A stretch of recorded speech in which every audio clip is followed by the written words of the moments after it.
Hello, everybody. Welcome to Imperial News Network. I'm your host, Daniel Debaba.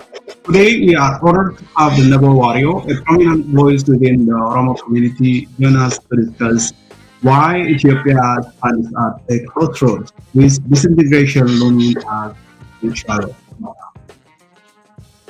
Welcome, Denebo. Thank you. Thank you for having me, Daniel. So today we will be discussing why Ethiopia is about to disintegrate and why it should actually if Ethiopia disintegrate that is better for the citizens of Ethiopia. So in this time, for the first time, even Amhara journalists, activists, and political opinion leaders have recognized that it's likely Ethiopia will disintegrate, and they have even started to favor disintegration to Ethiopia turning out to be like Somalia, Yemen, and Syria. So I argue it's highly likely that Ethiopia is going to disintegrate in the coming few years, and probably that's a better outcome for Ethiopia and for the people.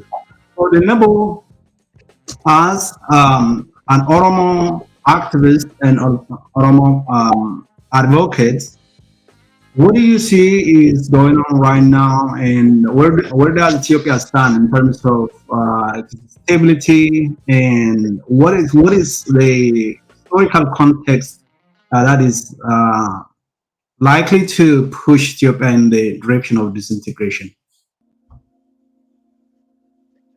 Thank you, Daniel, again. And I think that is a very important topic that everyone, not necessarily just from Ethiopia, but everyone from the Horn of Africa, whether it is Oromo or Ethiopia, Tagaru, or Sidama, or Laita, or even Kenya or Somalia, need to discuss, because the issue affects every nation in the Horn of Africa. So when it comes to the potential, rather imminent disintegration of Ethiopia, my take is similar to many of the scholars who have written on this. To mention some example, recently, Alex Dawal, the founder and director of the World Peace Foundation, wrote an article, to use his word, Ethiopia's, as an empire, Ethiopia's disintegration is well overdue. So the empire is coming into a natural end, naturally dying out. It is coming to an end in this situation because of the way it was constituted in the first place. Because Ethiopia was constituted or established, for those who want to use that word, via violence and genocide and invasion, and in fact assisting the European colonial establishments scramble Africa, split Africa among themselves. So these are the scenario in which Ethiopia came into being in its current shape and form. So, but because of one change in the global geopolitical, social, and legal environment, which I could get back to it in particular with that, and also because of the advancement in human rights. Those nations that were invaded, that were forcefully incorporated into Ethiopia via violence and genocide. I'm talking about nations such as the Oromo, the Walaita, the Benshangul Gums, and some of which, if you take the likes of Ogaden and Gambela, Ogaden was given to Ethiopia by British uh, imperial establishment as the present, while as Gambela, one of the regions that has already gone, was traded for Kassala, a province in the current day Sudan. So it's a multiple. There are multiple factors. These nations are fighting to restore their own independence. When I say to restore, in the case of Oromo, many people use the term, "Oh, they are fighting for Oromia's independence. They are fighting to get Oromia seceded from Ethiopia." That's wrong, because before Ethiopia, with the help of the European colonial powers, invaded Oromia, the Oromo people were governing themselves. They had their own um, institutions, they had their own system of governance, and they had their own worldview. So it is this sovereign independent nation that was invaded and forcefully incorporated into Ethiopia. So the Oromo are fighting to restore what was taken away. The Ogaden are fighting to restore their independence, their sovereignty. The only difference is when it comes to Tigray, Tigray being the core state of Ethiopia. Even that core state of Ethiopia is demanding, even though these days we don't get to hear lots of these topics as it used to be during the war, still there are parties like the Tigray Independence Party that are pushing for independence. So that is one factor. In short, internal countries or nations in Empire Ethiopia that in the first place were forcefully invaded and incorporated into Ethiopia because of the advancement in human rights, because of the advancement, the change in globalization, in the world of globalization. More and more countries are coming into being, more and more countries are enjoying their independence. So are the countries in Empire Ethiopia. That is one factor. And the other factor is external factors. If you look at the situation Ethiopia is in at the moment, of course, Ethiopia has been implementing genocidal war against Oromo since its inception. It was only the war that the atrocities that Ethiopia had been perpetrating and has continued to perpetrate against the Oromo that recently expanded to Tigray and currently to Amhara region. But the Oromo have already been in war. Ethiopia has always been in violent relationship with Oromo. So there, besides this, there are other external factors, like for example, um, where is Ethiopia's boundaries? Ethiopia does not, as an entity, it does not have well established boundary. As a state, one of the pillars of the state is boundary, and the second one that many agree is people and sovereign government. So if you take boundary in West, Ethiopia claims Sudan has occupied more than 250 kilometers square of land. I'm talking about the Al Fashaka Triangle. But Sudan says, no, I have occupied what belonged to me. Okay?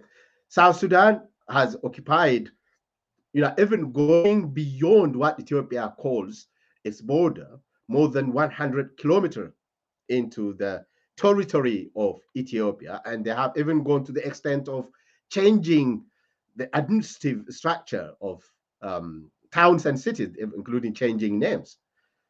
Okay. In north, Ethiopia's boundary is unknown because the matter has not been resolved with Eritrea.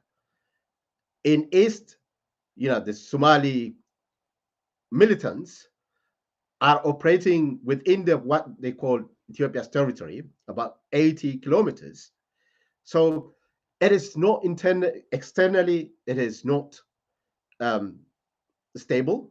There is no, this has been the case for a long time. And this again is related to the factor I mentioned earlier. It is attributed to the way Ethiopia was incepted. The best example for that is the relationship between Egypt and Ethiopia. Egypt is claiming water of Nile, and Egypt is making that claim based on the 1902 treaty that Britain and Imperial Menelik signed. By virtue of Article 3 of that treaty, Britain was given all the rights to possess, to control the water. So the Sudanese case is the same. It is attributed to those treaties that brought Ethiopia into emergence. So it is this combination of all these factors that is bringing Ethiopia into an end. These factors, of course, were intensified or exacerbated by Ethiopia's failure to respect its own constitution. When we talk about Let's war focus in on the Nabo, if you Oromia, can hear me. the war. Denebo, can you hear me? So let's focus more on internal dynamics, and if we have time, we'll come back to external forces that can force Ethiopia to disintegrate. So let's focus on Ethiopia. Let's look at the historical context for some of our new viewers. Is Ethiopia a country, or is Ethiopia an empire? And what makes it an empire, or what makes it a country? And what historical context, is a recipe for Ethiopia's disintegration? And what are the current issues that we are looking at? And if you touch on those things. Yeah, people want to politicize some facts when it comes to this very interesting question you posed: is Ethiopia an empire or a country? The fact of the matter is that Ethiopia is an empire where many nations were invaded, incorporated, and jumbled together forcefully. If you take the Oromo were invaded after a bloody war that extended from 1882 all the way to 1909. That it was during this process that Oromia was invaded and incorporated into Ethiopia. And I'm talking about the war that claimed the life of more than half of the Oromo nation. There was this, I think, his French scholar who went to Ethiopia during that time and published a book with first-hand information. The book titled "The Oromo, the Greatest Nation of Africa," and Marshall de Salvic, the author I'm talking about, he gives figure saying during the war of invasion, more than half the population of Oromo died. Why?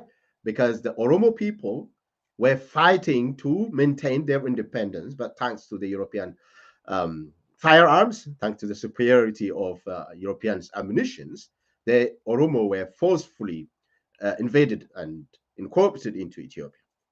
Take Olaita. We're not talking about history of ancient time or medieval time. We're talking about the modern history.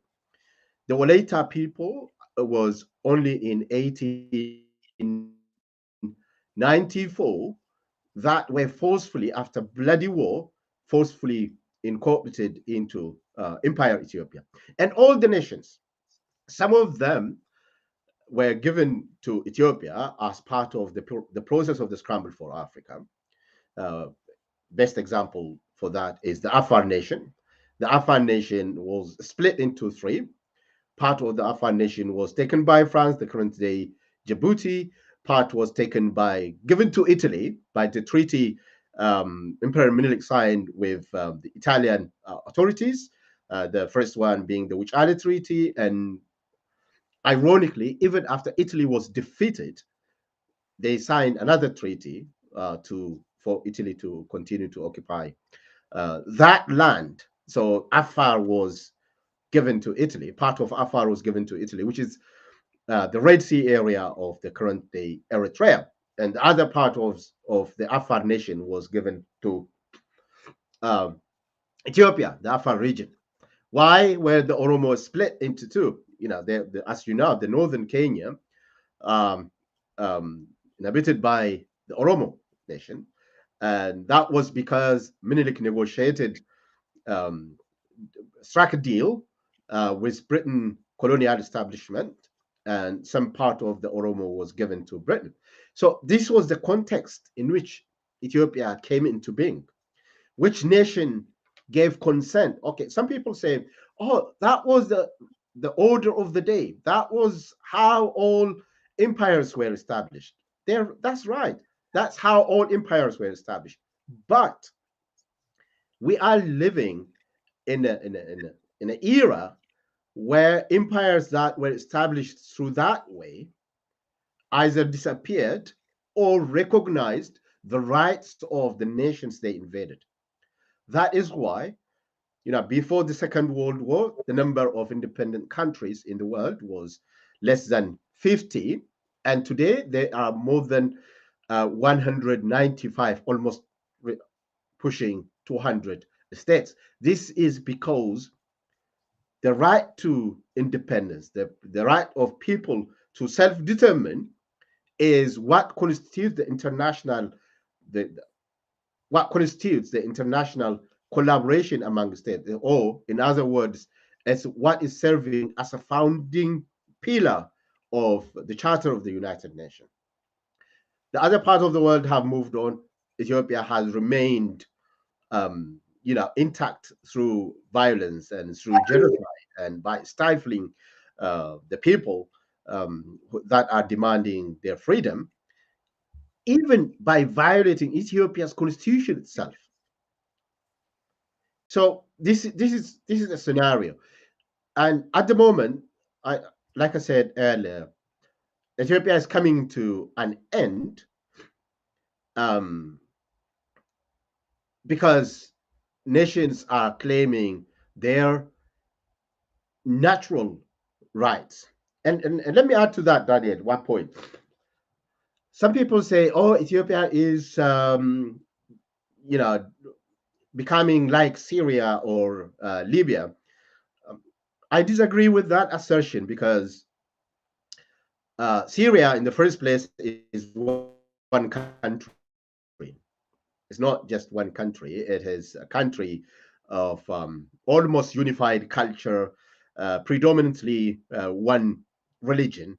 The reason why Syria is in civil war is not because nations in Syria are demanding their right to self-determine. It's because of lack of good governance. Is there any nation in Syria, apart from tiny bit of Kurdish, that are fighting for self-determination, for independence? No. In Libya, the same. Libya is almost unified country, um, with almost similar culture, with similar and predominantly one religion. Um, they're not fighting because countries in Libya were invaded and incorporated forcefully into Libya. So the scenario that resembles, or the scenario that Ethiopia resembles, rather, is that of Yugoslavia. Because in Yugoslavia, the same way Ethiopia was structured, one country invaded others, and that was how Yugoslavia was constituted, because the nations in the then Yugoslavia demanded their freedom, independence. They fought for it, and Yugoslavia disappeared from the map. But those nations um, that emerged or that became independent as a result of disappearance or through the process of the disappearance of Yugoslavia have now better relationship among themselves and enjoying better peace and prosperity. And there is no reason why nations within the the box of Ethiopia will not enjoy prosperity and peaceful relationship if this stumbling block called Ethiopia disappears. That's my assessment, Daniel. Thank you, Denebo. When I look at Ethiopia, we entertain an ongoing clashes between nations. There is a very strong fighting between the Amhara and the Oromo. The Amhara, especially the Amhara extremist group called the Fanos, they travel to cross over to Oromia and claim land in Walaga region, in Horoguru Walaga region, which can be called a province in other countries or a prefecture. They invade the Oromo civilians in North Shawa. They invade the Oromo civilians living in Karayu in East Shawa. Um, they invade Oromos living in Wallo, and they claim land, and they also claim they also claim the capital itself, which is in the middle of Oromia. Let me try to show one map that they have been using, especially recently. Um,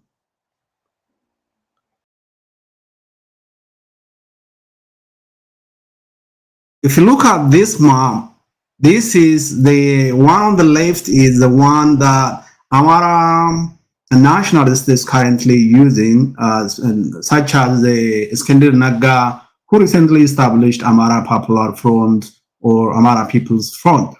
And as you can see, this map takes large portion of Oromia and takes large portion of Afar, takes large portion of Tigray. Western Tigray, as you can see, is incorporated into this yellowish map. The Oromia region is this dark green, and most of it is in this map incorporated into the Amhara state that the Amhara nationalists are dreaming to establish. And the one on the right is a map from UN. So this is the map that is currently recognized by the Ethiopian state. Of course, Wallo is not shown here, and some of the North Shawa Oromia regions have been incorporated into Amhara state. But this is slightly close to what the Oromos call home, the one on the right. The one on the left includes Finfinne, or what they call Addis Ababa, and large portions of Oromia. So there is a very strong fighting and ongoing war between the Oromo and the Amhara, especially this is spearheaded by the Amhara. The Amharas are the one who are always the reasons for a clash between the Oromo and the Amhara. And just last week, Fano terrorist groups stopped a bus. Well, one day before that, they killed about 5 people. One of Amhara nationalists who was in Ethiopian National Defense Force defected into Amhara Fano group, crossed over into Oromia. He killed about 5 people, and then some Oromo groups were going to a funeral for the people who have died.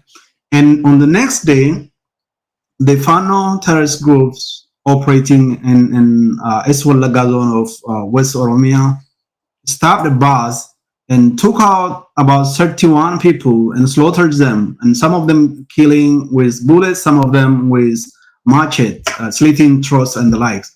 And they have made it their feature to slaughter people with machete, so to instill some kind of fear and terror in the Oromo civilians, and this is ongoing. And when we look at this, the war that the Amaras are waging on the Oromia, and the war that is also the Amaras are waging on Tigray and claiming some of the land, and the war that they are waging on Benishangul Gumuz, and of course the war that the central government, the federal government of Ethiopia fights in Oromia state against the Oromo Liberation Army, and in the Amhara state right now, the federal government is fighting the Fano extremist groups and what they call nationalist groups. And the Ethiopia government also fought a fierce war with Tigray People Liberation Front, or TPLF. The Ethiopian government also fight of the Oromia state fight with the Somalis, and just last week, one of the Amara activists, Ermias Lagase, on his media was discussing about the about six wars that's going on in Ethiopia. One is the one between the Oromo and the Amara, and the other is between the federal government and the Amara state, the Amara nationalists or Fano, between Oromo and Somali, and between the Somali and the Afar, between the Anuak and Nuer in Gambela and the like. So he counted about six different wars that is going on in Ethiopia right now. And citing these reasons, he argued that Ethiopia is likely to disintegrate, and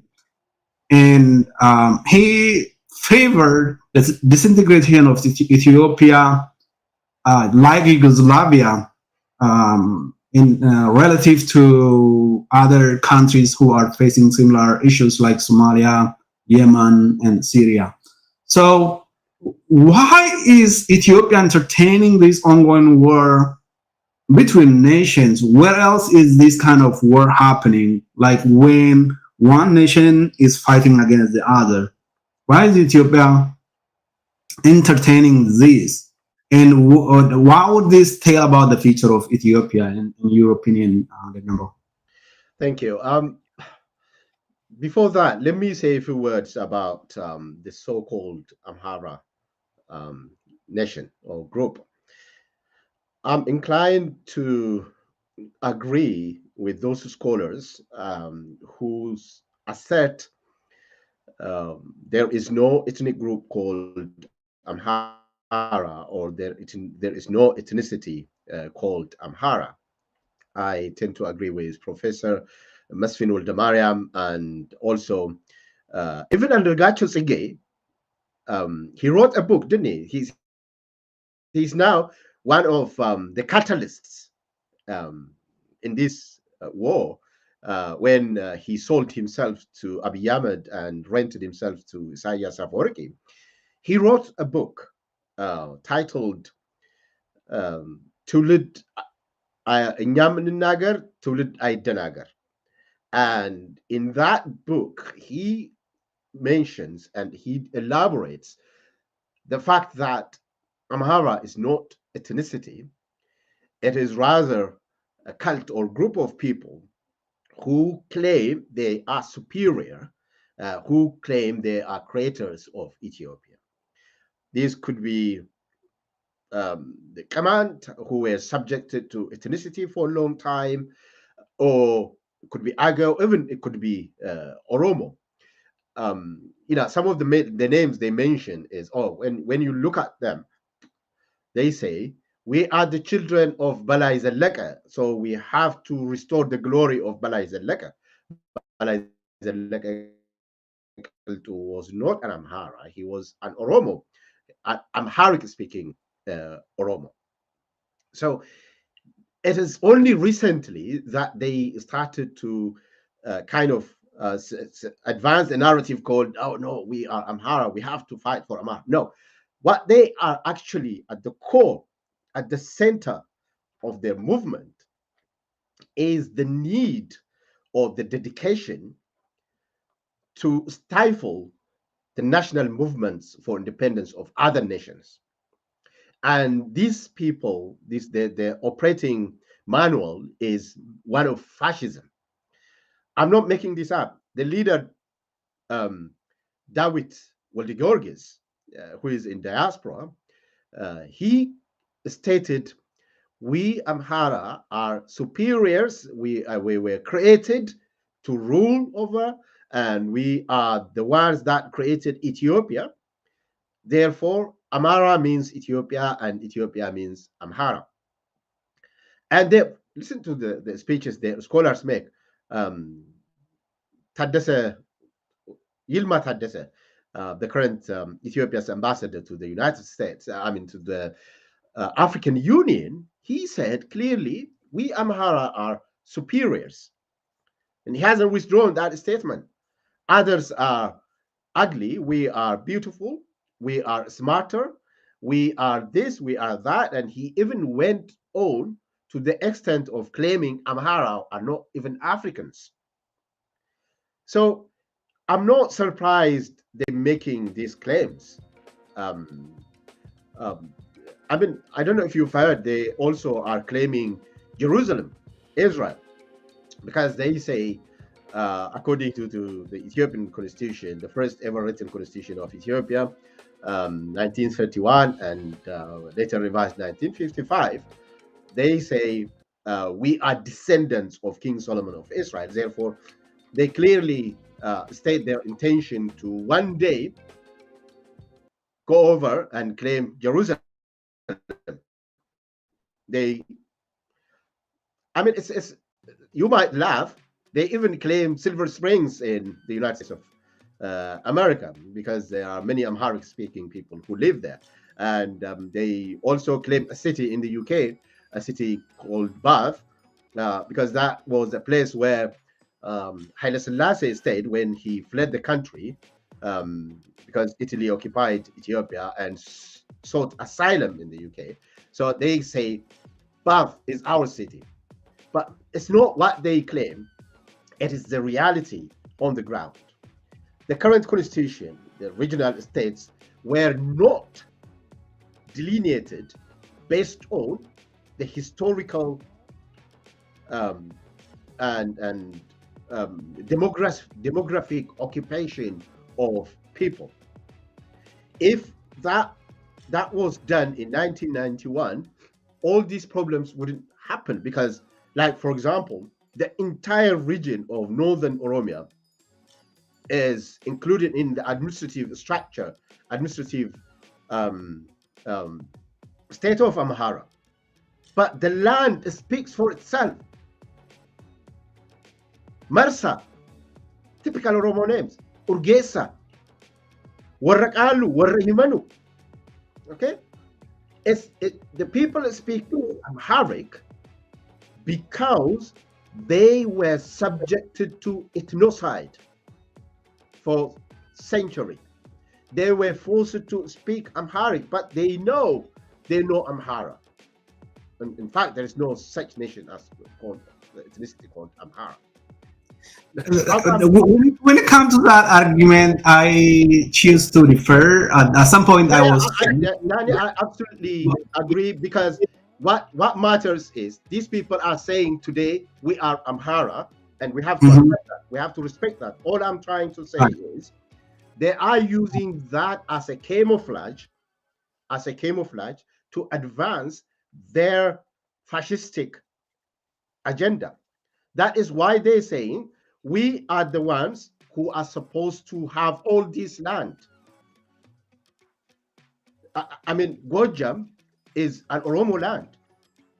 They're one of Amhara professors that I respect very much, by the name of Teshale Tababu, in his book titled The Making of Modern Ethiopia, he clearly states that Gojam was once Oromo land. It's only because they were forced to adopt Amharic culture, the Tabot Ge'ez culture, that they speak Amharic.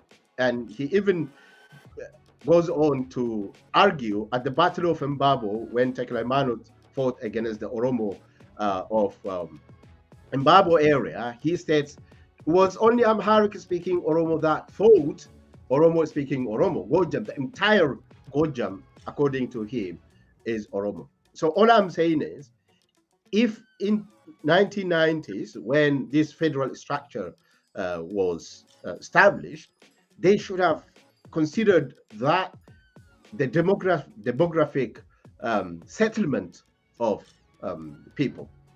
Uh, if they did that into consideration, this chaos wouldn't have happened. Now, these people are saying, I mean, they are declaring day and night, aren't they? They're saying, Wallaga belongs to Amhara.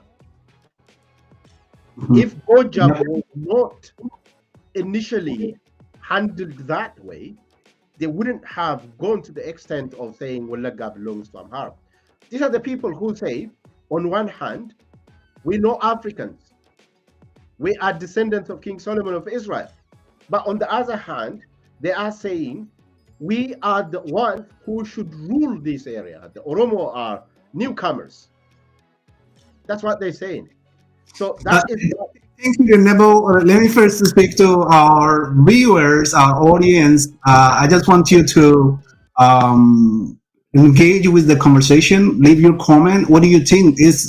Are Amaras supposed to have Gondar and Gojam, or since since they came from Yemen or from Israel to the current region that is called Amara?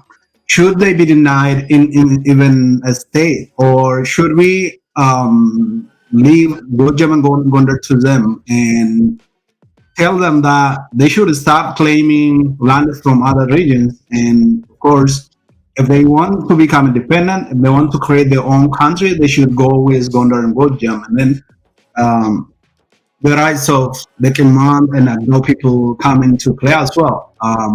But when it comes to Oromia, I agree with you, especially Wallo shouldn't have been integrated into Amara state. It should be part of Oromia state. I'm sorry for interrupting people. No, that's fine. Yeah, that's fine. I mean, these are the people who were playing with certain identity about 2 years ago, almost all of them. They were saying, oh, these are the people who were saying, there's no Amhara, we're all Ethiopians. And we have to defend Ethiopia. Even now, these hooligans called Fano, when they infiltrate into Oromia, they set villages into fire, they kill civilians, okay? And sometimes they even go on to the extent of stealing dead bodies. The Ethiopian soldiers kill innocent Oromo young men and women. And this group in diaspora, they say, oh, these are Amhara killed. And they try to raise money by making that kind of deception. One example I can give you is in Dambidolo City Square, it was only last year, the Ethiopian soldiers paraded and murdered cold-blooded an Oromo young man by the name of Emmanuel Wundumu, okay, in broad daylight in City Square. The one Amhara group, this Amhara in the quotation in diaspora, they used his picture at the demonstration in the United States of America saying, oh, this is one of the Amharas that is killed. And they created GoFundMe account and raised money, which they used to send it to arm these hooligans called Fano. You mentioned earlier about the Fantale district of Oromia.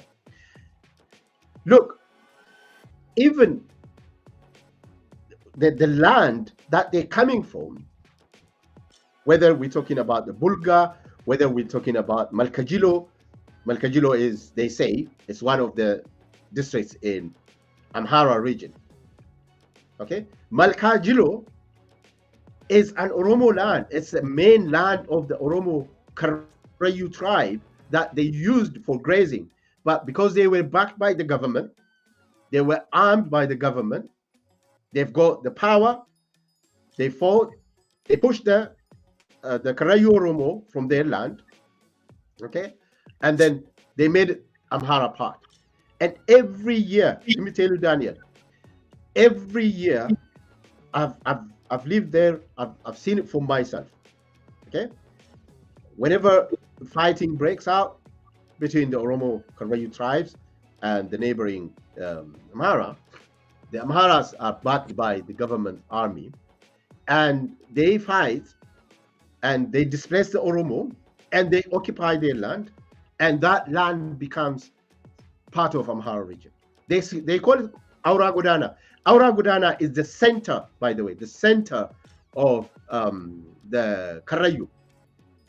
I worked and lived there for myself. I've seen it. What happened is these people come one as beggars and as daily laborers, and they make makeshift camps there. They cut trees, make charcoal, and gradually they settle there. And whenever fighting breaks out between the Karayu Oromo and the neighboring Argoba, they use that as a chance and they expand it. That is how Korke, the town they are now claiming, they call it Auragodanas only because at some point the Ethiopian Road Authority made a camp there. That's what they named it after. Otherwise, it's called Korke. So that is how they expand. You know, the very spot where last year the Oromo Gada leaders were massacred by Ethiopian army. I call it Ethiopian army, even though they speak Afan Oromo because they were ordered by the Prime Minister of Ethiopia. That very spot, the next day, they went there, erected a banner saying, "This is Amhara land." So they have been doing this for years and years. But what happened now is they've gained more power because the Amhara regional army, or what they call special force, that invaded Tigray, by the way. That invaded Tigray alongside the Ethiopian Defense Forces. Now, because they were disappointed with the peace agreement signed in Pretoria, they were dissatisfied.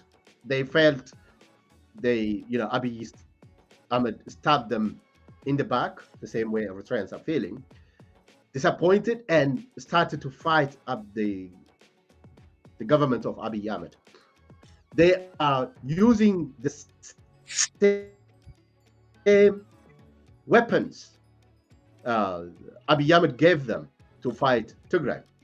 So that is the same weapon they're using to invade villages in the border regions of Oromia. I shouldn't call it the border regions because Oromia had already been cut and given to them. Northern Oromia, like I mentioned earlier, the regions of even they even claiming Darra. Okay, Gojam shouldn't have been included in Amhara region. These are the way you should gauge is, look, they are making noise about the Oromo children learning, in Afan Oromo, when Sudan has occupied more than 250 kilometers square. Sudan that is now ravaging by civil war, by the way. It's not very far from Gondar. Had it not been for the civil war, they could have, gone to the extent of occupying Lake Tana. Now they're not saying anything about Sudanese occupation of that part of Gondar, because Gondar obviously is land of command. But they make noise day and night about about Oromo kids studying in Afan Oromo, or about the Anole statue.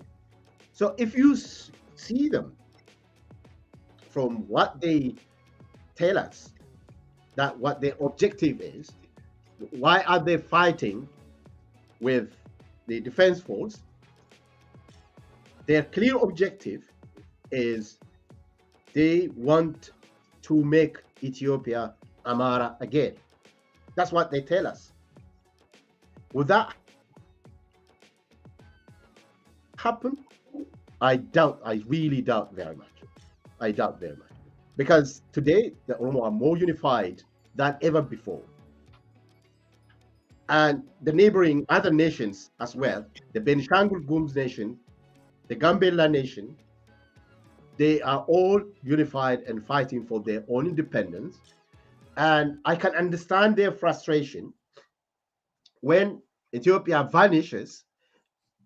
Everyone has got his own identity. Whether we're talking about Tigray or Kemant or Ago or these are the nations in that region. The region shouldn't have been called Amhara region, by the way. Because how about the Kemant nation? How about the Ago nation? How about the Awi? Wagmira? So these are nations with their own identities, with their own worldview, with their own psychological makeup, and they know who they are. But the people, these hooligans, and those who are supporting the hooligans are genuinely worried because they haven't got their own established identity, and their motive is based on hatred towards the Oromo and other nations. They're going to lose.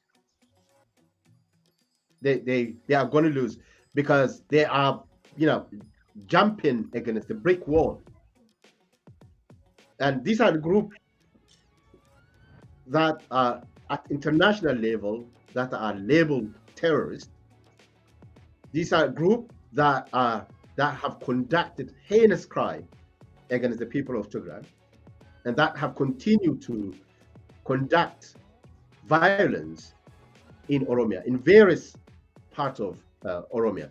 And these, again, we shouldn't forget, these are the groups that were working with the Ethiopian government and that were given military training, weapon, and all the logistics by the Ethiopian government. So for me, if you ask me for my genuine opinion, the line between Fano and the Ethiopian government is really very, very blurry. Very blurry. It's only because of their ego, they wanted more, that they are fighting with the government, but they're using the fighting they are conducting with the Ethiopian government as a camouflage to intensify the attack on civilians that they have perpetrated in the Oromo land. So that's how I take it, Daniel. Thank you, Denebo. When we look at the Oromo struggle and the Oromo claims in terms of map what stands for the Oromia state and Oromia country, much of Gojam, Gondar are not part of the map that we know. And so I would leave it to our audiences whether Oromo should claim Gojam and whether historical context gives us the right to claim Gojam as part of Oromia. But I wouldn't go as far as that. I believe whether they came from other places, probably they are. Now we have close to 20 million Amharas in Ethiopia, in the Ethiopian Empire. And I would argue they should be allowed to leave and call Gojam and Gondar maybe parts of those forms. And they have to negotiate with the command, with the Aga, with Awi and others who rightfully claim those states as well. When it comes to the conflict and their inclination to go after other nations like the Tigray and the Oromo, I believe it wouldn't serve even if Ethiopia disintegrates and becomes different nations, different countries. You need to live amicably as neighbors. And what the Amhara people are currently doing would we would predict there might be an ongoing war between the Amhara and other nations that they want to steal land from. So I believe it's not in the best interest of the Amhara people, especially the well-meaning Amhara people, to go after the Tigray, to go after the Oromos and claim their land. Even if Ethiopia is integrated, that would create, very animosity between this nation that would come up, and so we would expect war like the war that took place between Tigray and, of course, between Ethiopia and Eritrea in 1998 and 2000. And so all evidences and all the current issues and events that's taking place in Ethiopia point us toward the disintegration of Ethiopia. And of course, like some of Ethiopian activists and media people are saying, that is going to be probably better for Ethiopia rather than continue to bleed each other. And when we look at Ethiopia and look at other countries, I don't find any parallel. I don't find any other country where the nations within that state are divided like Ethiopia and fight each other, they bleed each other, and terrorist activities are taking place in mass and on an ongoing basis. And so this stem from how Ethiopia is created, and the solution I see is Ethiopia should say goodbye to nations that are being forcibly incorporated and being kept by force. But when we look at that in the perspective of nations, and whether that is African countries, African citizens, and or Western powers, when it comes to the independence of nations like the Oromia state, the Somali, the Tigray, very few countries or very few people welcome it and or see it as positive outcome of what is going on in Ethiopia. And can we say something about that? Why would, for example, the American government say they are pro the territorial integrity of Ethiopia? The European countries also have the same opinion about the outcome of what is going on in Ethiopia right now. And some African countries perceive Ethiopia as, a supporter of their liberation movement from colonial powers. Is that some kind of myth? Is that the reality? What do we have? I'm back to Yeah, you. yeah. Thank you. Before I reflect on this point, shall I take a minute or Mhm. two to add to what you said about Gojam and Northern Oromia? Yes, yes. Look, the starting point, or the foundation, or the framework within which all these matters must be handled is the current constitution of Ethiopia. Yes, the northern part of Oromia, the land of Raya Azebo.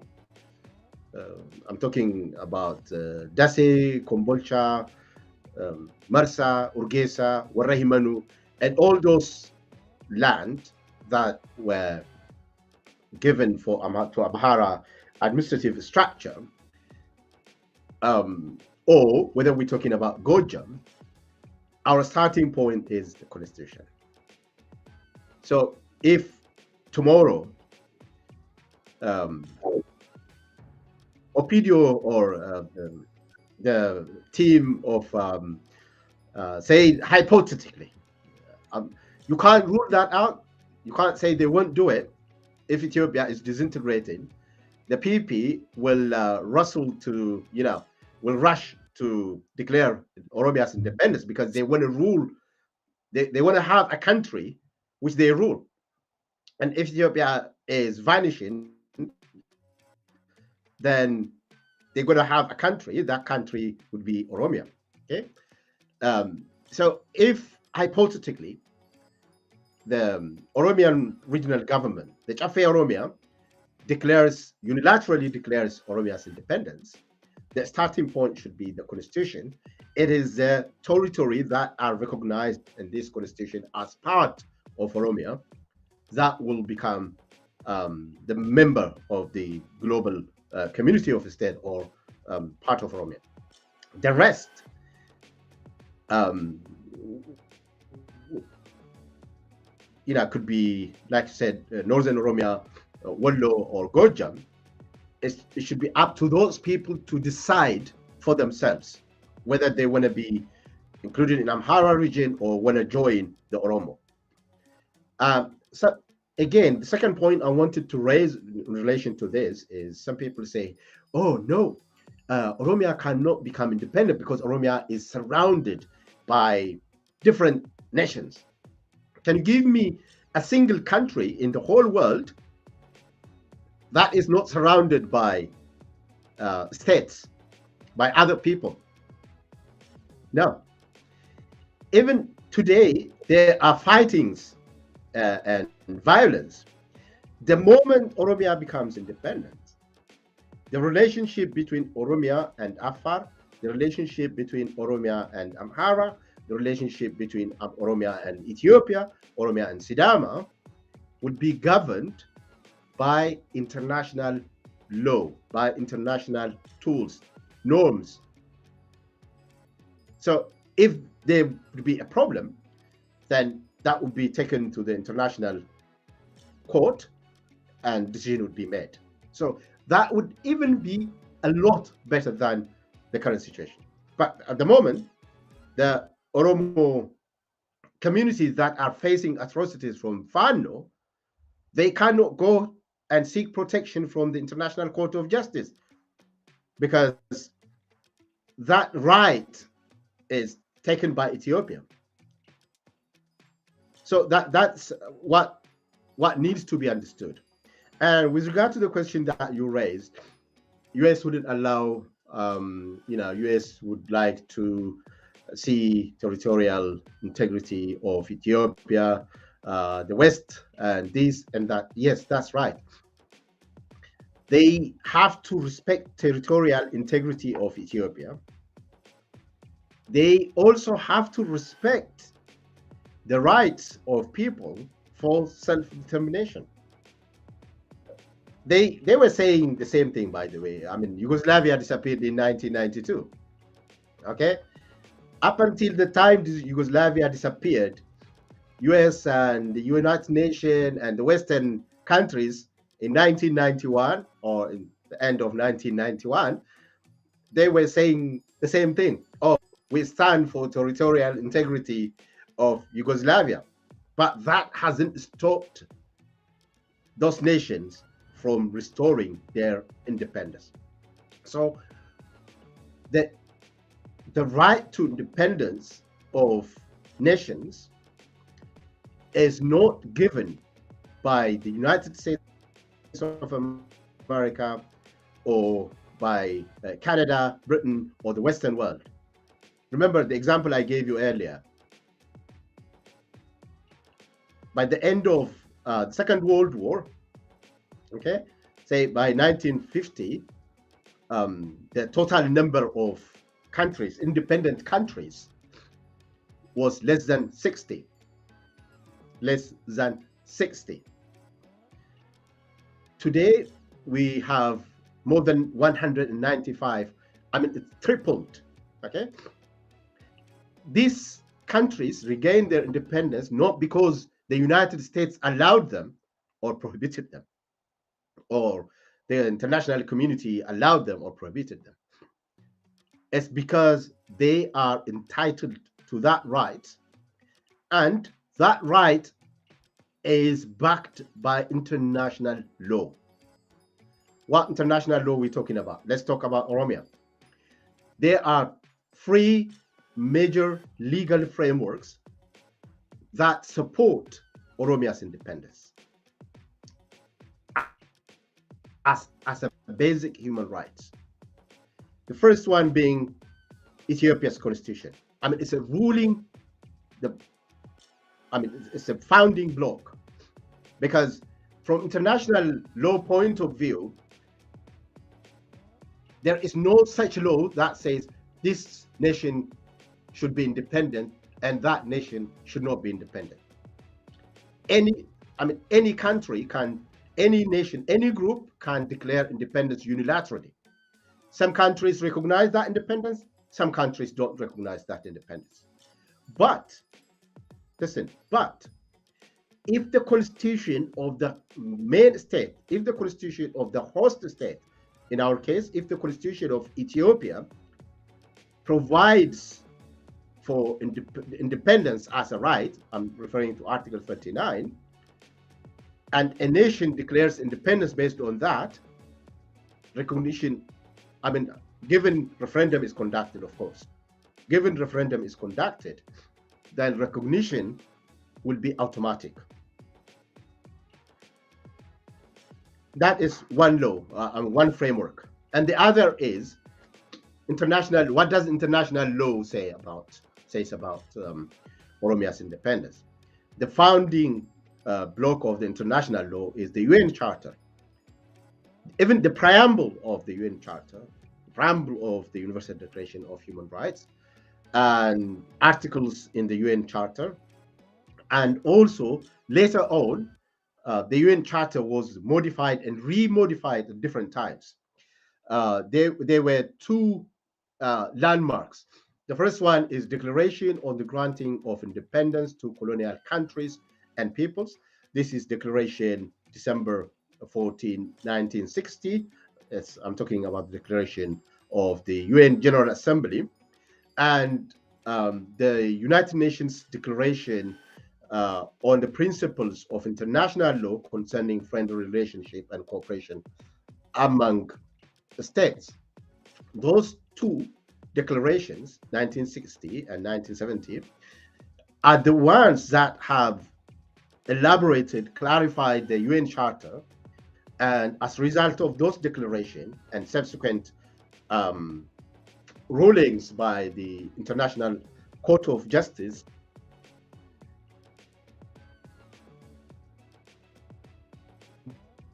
of the referendum.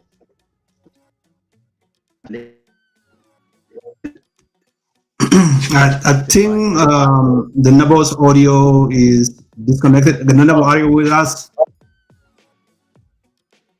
Yeah, keep. So can you remind me what point I got disconnected? Yeah, so you discussed about the two declarations, the 1960 and 1970. Oh, right, yeah. The charters have Yeah, been. I was. Yeah, I mentioned about the Constitution, and from the international point of view, or from the global community point of view, one is the UN Charter. The UN Charter recognizes all people's right to independence.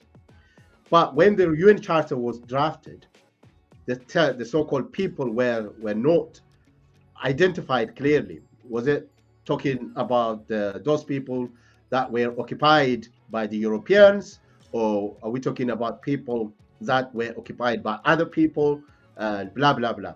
Those things were not clear when the United Nations, the Charter of the United Nations was drafted. But later, in 1960, declaration, resolution adopted by the UN General Assembly, resolution 1415, it made it clear that people, no matter who they were occupied by, no matter who they were invaded by, are entitled to determine their destiny. And the subsequent one even made it clearer.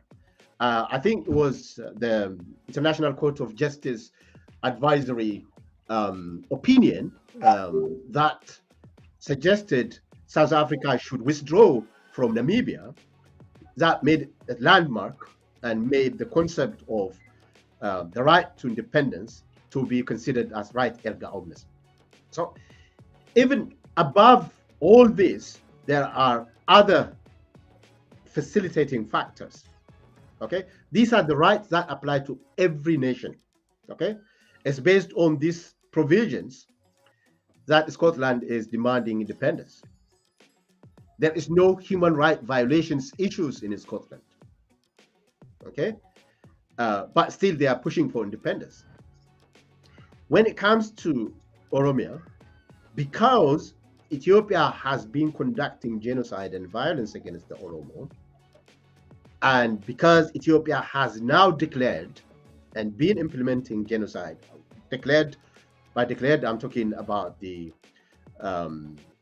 what the Oromia Parliament said in December 2020, when they were asked about why haven't you been able to contain the Oromo Liberation Army, and the spokesperson said we couldn't contain the Oromo Liberation Army because the Oromo Liberation Army are operating within the Oromo. Therefore, the only way we can handle this matter is, you need to dry up the sea in order to get rid of the fish. So that is what they have been doing. So even if Article 39 was not there, and there were no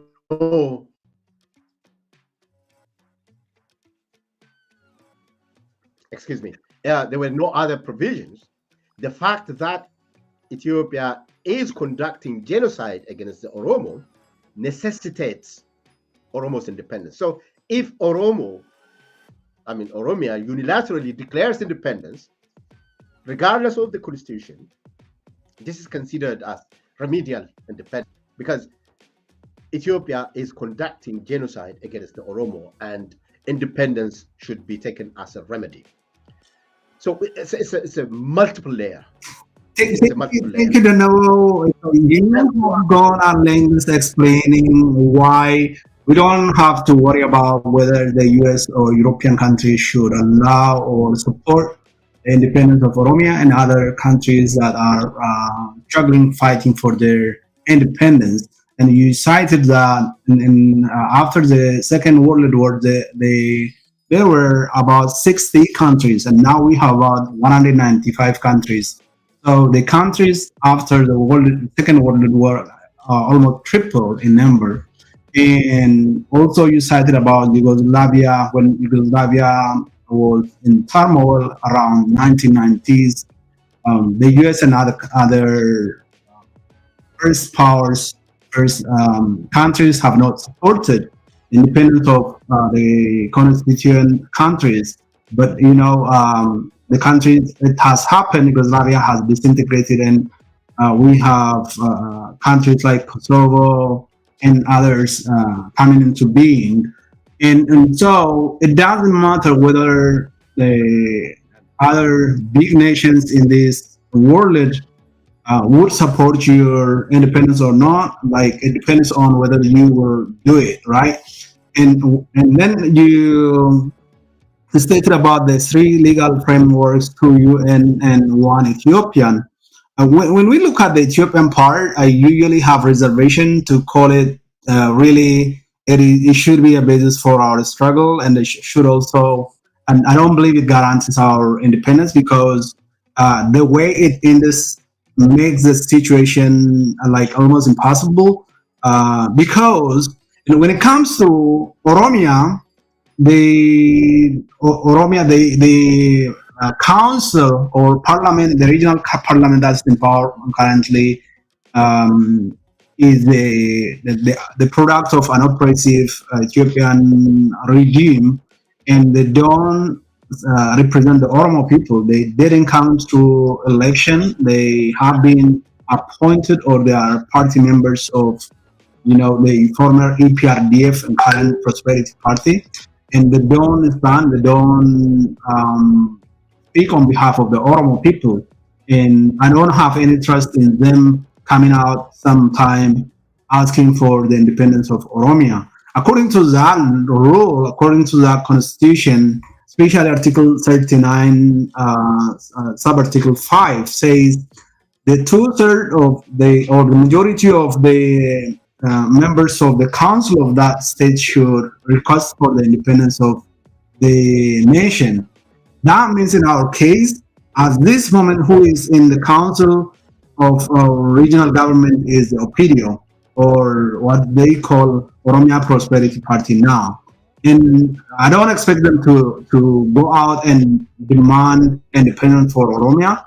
So for us, that article is not helpful as is right now.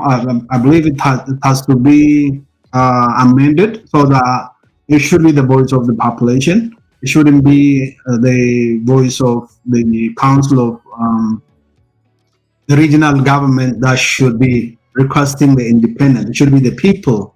And the Oromo people are demanding independence, and that should be what, what the Ethiopian government as well as other stakeholders should take into consideration, regardless of what the regional council is.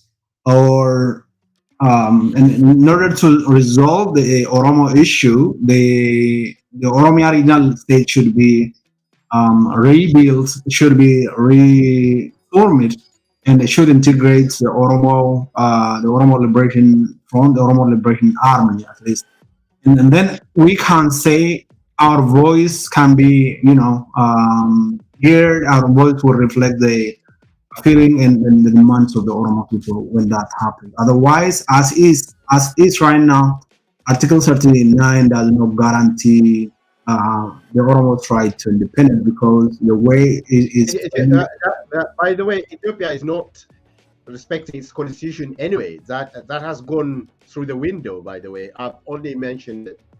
It gives legal backing from the international point of view to the Oromo. I mean, Ethiopia is not prepared to even consider that. That is why the Oromo Liberation Army have taken gun, because Ethiopia is not ready to even um, talk about it. But the importance of that constitution comes in from um, the international legal point of view. Say, obviously, the Oromo Liberation Army are pushing forward, and if the Oromo Liberation Army get to the city, even without referendum, they can declare independence, and that would give the fact that the constitution of Ethiopia gives provision, gives a kind of legal backing. Apart from that, I mean, it's like expecting honey from butterfly, expecting Ethiopia to respect that. No, Ethiopia is not in the position to respect it. If Ethiopia respected its constitution, there would be chances of Ethiopia surviving, continuing. Now, Ethiopia has already committed suicidal by rejecting its own constitution. Thank you, Denebo. And your network is choppy. I don't know if disabling some of your devices might give you more Wi-Fi power if you are connected to Wi-Fi. I think we are also getting closer to the conclusion of our discussion today.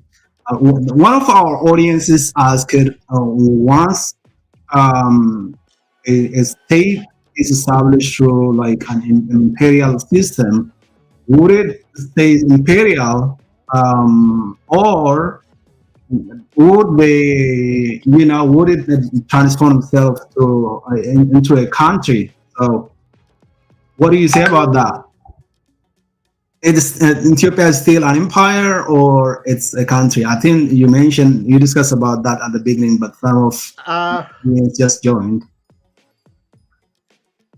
yeah, I think, yeah, I don't think empires could survive longer than certain periods unless they make adjustment. Can it One of transform those itself and empires that made adjustment. it's no longer an empire but a country to Yeah, yeah, some that's what I'm. eh, Yeah, that's what I'm trying to say. They need to make adjustment, and they need to accept these international norms, global principles, particularly when it comes to the right to self-determination.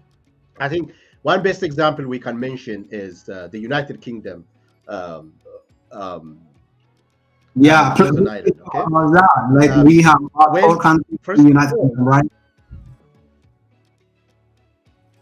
yeah, there are four countries within the United Kingdom, and these four countries, they came to get, first of all, even though they were invaded by force, they at some point they signed some kinds of agreements to stay together.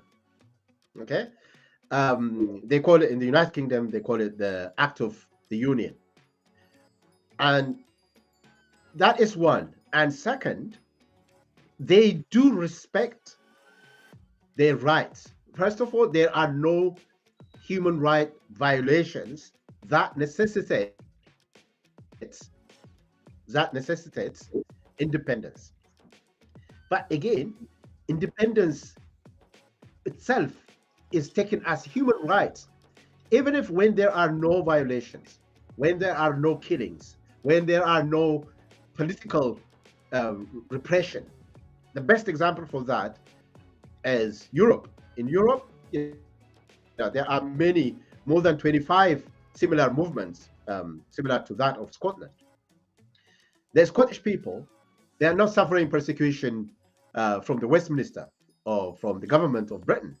No, they're not. They're not marginalized. There is no single Scottish political prisoner. And Scottish people held referendum in 2014. And now, because things have changed, I think they are pushing for another independence. And it's very interesting. The Scottish government, the current Scottish government, they have even went on to establish the Minister of Independence. That this is a government group that is tasked with advancing independence. So that shows that the need for independence is taken as basic human right. But when it comes to Oromia, there are multiple factors that necessitate, that accentuates the Oromia's need for independence, because Ethiopia has declared genocide. Ethiopia is conducting genocidal atrocities against the Oromo, indiscriminate killings, using famine as weapon, okay, using drones and all kinds of artilleries to attack the Oromo farmers, Oromo children, Oromo women. They have destroyed schools. They have spoiled water resources, and they have shamelessly declared to wipe out the Oromo. I mean, Abiy Ahmed went to Kenya, the prime minister. He said he was determined. He said that on the 9th of December 2020, when he said, we must eliminate the oil left. How are they determined to eliminate the oil left? By wiping out the Oromo. So these are the factors that necessitate, because it is not for the first time Ethiopia is perpetrating atrocities against the Oromo. It has always been perpetrating atrocities against the Oromo. So that is why the Oromia's independence should be taken as a remedy, not just because it is Oromo's right. And finally, let me say this. Even if Ethiopia was not conducting atrocities, genocide against the Oromo, even if Ethiopia was not violating human rights, still Ethiopia is a liability to the Oromo. It is a liability to the Oromo. Even if there was no war, even if there is peaceful relationship, still Ethiopia is liability to the Oromo because of the way it is constituted and because of the crimes that Ethiopia has still been liable when it comes to relationship with African countries. The treaties that Ethiopia has signed with other countries, like for example, if you take Egypt, over the water resources. You know, more than 70% of the water that goes to Nile comes from Oromia, from tributary rivers of Oromia. So, but the Oromo have never signed that agreement in 1902. So maintaining Ethiopia, but the moment Oromia becomes independent, Oromia becomes legal entity, that treaty wouldn't apply to the Oromo, to Oromia. It would be nullified. Mind you, Daniel, today Ethiopia is borrowing money to buy firearms, to buy drones that are used to kill Oromo children. If we have to keep Ethiopia in Oromia, tomorrow our children are going to pay for these drones. So that's why I said it is liability to the Oromo, even if other things were not, even if Ethiopia was not conducting genocide. But now, because Ethiopia is conducting genocide against the Oromo, and that genocide is declared by intention and it's being going on, it should be taken as Oromia's independence should be considered remedy. That's what makes it different to the other parts of the world. Empires can transform themselves if certain criteria are fulfilled. In fact, if they respect basic human rights and international norms. Thank you, Denebo, for sharing your insights and perspectives today. And to our viewers, please continue this conversation in the comment, and don't forget to like, share, and subscribe for more engaging discussion on the fate of Ethiopia as it is unfolding right now. We'll continue to get back to this in another round of discussions. For today, I think we have touched upon many important points is why Ethiopia is likely to disintegrate, and also why it is better for the Oromo, for the Tigray, for the Somali, for other nations who are kept in that empire by force, and the citizens of those nations are enduring a constant attack under the Ethiopian government, as well as those who claim they established Ethiopia, and they claim land from different regions, including Oromia, Tigray, and the likes. So, thank you for watching for today. This has been 15 Minutes Network. I'm Daniel Debaba. Thank you, Denebo. Thank you, Daniel.